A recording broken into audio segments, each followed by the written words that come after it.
Good morning eighth class. हम लोग chapter पढ़ रहे हैं क्रॉप प्रोडक्शन एंड मैनेजमेंट। यहाँ पर हमने पढ़ा था एग्रीकल्चर प्रैक्टिस। जब भी कोई क्रॉप लगानी होती है उसके लिए क्या क्या प्रोसेस यूज किए जाते हैं, तो हमने यहाँ पढ़ा था preparation of soil, selection of seeds, replenishment, irrigation, crop production, harvesting और स्टोरेज। तो आज हम इसको अब डिटेल में स्टार्ट करेंगे। प्रिपरेशन ऑफ सॉइल, ये फर्स्ट स्टेप है क्रॉप ग्रो करने का। और इसके लिए सबसे पहले क्या किया जाता है, सॉइल की लूजनिंग की जाती है और टर्निंग की जाती है। जब भी कोई क्रॉप उगाई जाती है तो उसके लिए पहले क्रॉप को लूजनिंग की जाती है। Preparation of soil involves 2 steps, ploughing और लेवलिंग। पहले प्लोइंग, लूजनिंग किससे करेंगे, वो पहले प्लोइंग से करेंगे और उसके बाद लेवलिंग करेंगे। Agricultural implements, The various tools needed during agriculture practice are called agricultural implements. तो जो चीजें एग्रीकल्चर में यूज होती हैं उनको कहते हैं एग्रीकल्चरल इम्प्लीमेंट्स, जैसे कि प्लो, हो और कल्टीवेटर। यहाँ पर प्लो क्या है, जिसे आप हल बोलते हो, हल तो सुना है ना आप लोगों ने, वो कहलाता है प्लो। तो इसको यूज किया जाता है स्क्रैपिंग ऑफ सॉइल या वीडिंग या मैन्योरिंग, इसके लिए इसको यूज किया जाता है। ये एक शाफ्ट की तरह से बना हुआ होता है और आगे की तरफ इसमें प्लो शेयर लगा होता है, जिससे कि सॉइल की प्लोइंग की जाती है।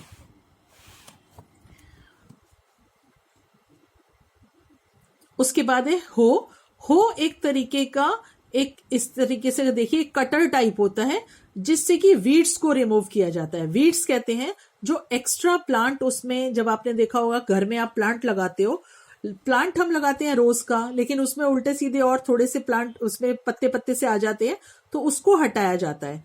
तो उसको हटाने के लिए हो का यूज किया जाता है। और इसमें क्या होता है, एक बड़ा सा हैंडल होता है जिसके आगे एक छोटा सा ब्लेड लगा हुआ होता है।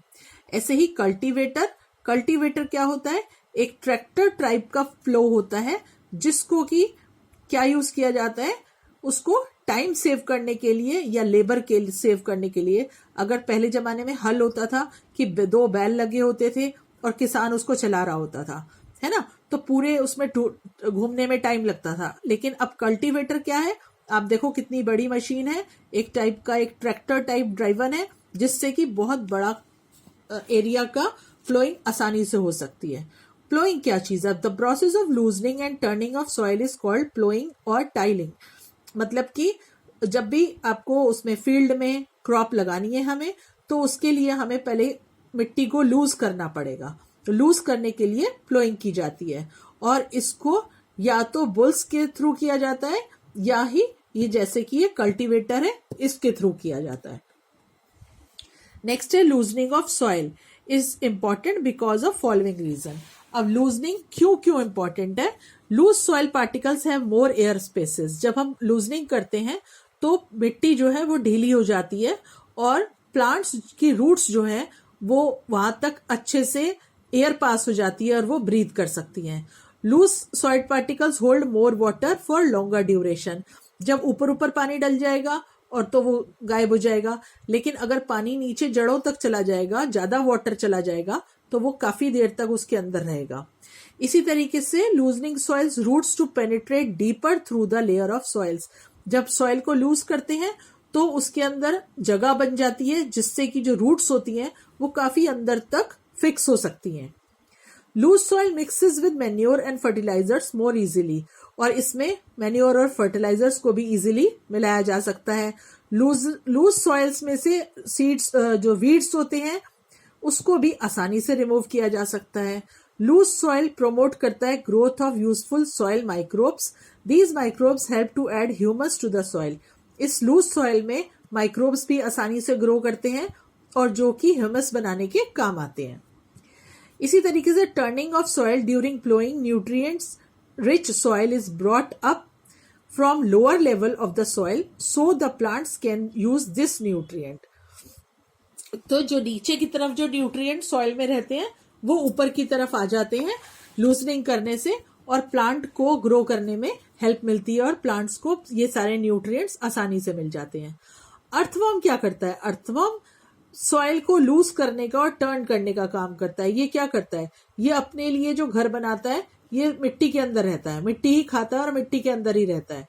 तो ये इसीलिए अर्थवर्म को फार्मर्स फ्रेंड कहते हैं, क्योंकि ये लूजनिंग के काम आता है। इसी तरीके से है levelling. After ploughing the plough level is levelled pressed lightly with the help of wooden plank or iron leveler. A leveler can be driven by animals by a tractor in a field. जब पूरी field में ploughing हो जाती है उसके बाद उसको बहुत हल्के से दबा करके उसको लेवल कर दिया जाता है। वो लेवल जो है या तो वुडन लेवलर से किया जाता है या आयरन लेवलर से किया जाता है। और लेवलिंग क्यों की जाती है? The plough field may have big pieces of soil called crumbs that need to be crush. जो बड़े बड़े मिट्टी के पत्थर से बन जाते हैं, मतलब इकट्ठे से बन जाते हैं, वो लेवलिंग करने से वो क्रश हो जाते हैं। Levelling prevents soil erosion. The levelled soil is not blown away by the wind और ड्रेन बाय द वाटर। जब सॉइल एक लेवल में आ जाती है तो वो सॉइल इरोजन से उसको हम बचा सकते हैं, ना तो वो हवा से उड़ेगी और ना पानी से बहेगी। Levelling also help in the uniform distribution of water and manure. और लेवलिंग की करने से उसमें पानी और मैन्योर जो है वो एक बराबर पूरी सॉइल में फैल जाएगा। Sometime manure is added to the soil before ploughing. This help in proper mixing of soil with the manure. कभी कभी मैन्योर को प्लोइंग से पहले डाल दिया जाता है, जिससे क्या होता है कि वो आसानी से जब लूजनिंग होती है तो वो अंदर तक मैन्योर चली जाती है। इसकी वजह से कभी कभी मैन्योर को पहले डाल दिया जाता है और कभी कभी लेवलिंग करने के बाद। एमसीक्यू है यहाँ पे 2। The crops that are sown in the rainy season are kharif crop. The process of loosening and turning of the soil is called ploughing. Next है आपका sowing of selection of and sowing of seeds. अब हमें seeds कैसे हम चुनेंगे? After soil preparation the next step is selection of seeds. तो इसके लिए क्या करना है? सबसे पहले सीड्स को सेलेक्ट करने के लिए ये चीजें आपको ध्यान रखनी है कि सबसे पहले वो सीड्स जो हैं वो हेल्दी हो, क्लीन हो और उसमें कोई डिजीज लगी भी ना हो, वो डिजीज फ्री हो। उसके बाद seeds should be treated with fungicides. उनके अंदर केमिकल वगैरह उसको लगा करके और उनके अंदर जो डिजीज कॉजिंग फंगी होती है उन सबको हटा दिया जाए।